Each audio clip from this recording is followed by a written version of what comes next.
আমাদের আজকে সুন্দর একটা প্রযুক্তি নিয়ে আপনার সাথে কথা বলবো। মধু চাষ বা চাষের মধু আমরা কিভাবে পাই, এটা কিভাবে সংগ্রহ করে, এই কৌশলগুলো নিয়ে যদি আপনাদের সাথে একটু কথা বলি। দেখেন এখানে কিছু সারি সারি বক্স দেখা যাচ্ছে, যেখানে যদি আপনাকে দেখাই, এখানে দেখেন এই যে মৌমাছি এইভাবে দেখেন এখান থেকে তার বক্সটা নিয়ে যাওয়া হয়েছে।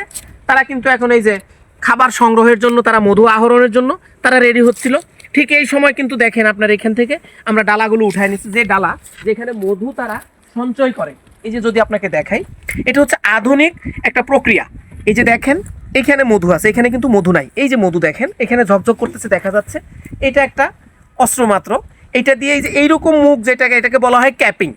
এই যে এখানে ক্যাপিং ছিল, এই ক্যাপিংটা ঠিক এইভাবে যে সুন্দর করে দেখছেন এই যে উঠায় দেওয়া হয়েছে। ঠিক মধুটা আহরণের জন্য একটু সুযোগ করে দেওয়া হলো, এই মধুটা সহজে বের হয়ে যাবে। ঠিক এইটাকে যখন আমরা ঘুরাবো, এই যে যদি আপনাকে দেখাই, এইভাবে যখন ঘুরাবে এটা আরও স্পিডে ঘুরবে। স্পিডে যখন ঘুরবে ঠিক তখন এখান থেকে এই মধুটা কিন্তু বের হয়ে এই যে আপনার গভীরে দেখেন, যদি আপনাকে দেখাই, প্রচুর মধু কিন্তু ঝরে আছে।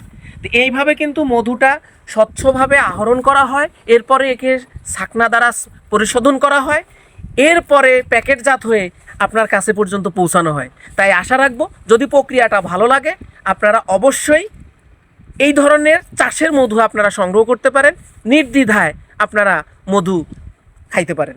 ধন্যবাদ।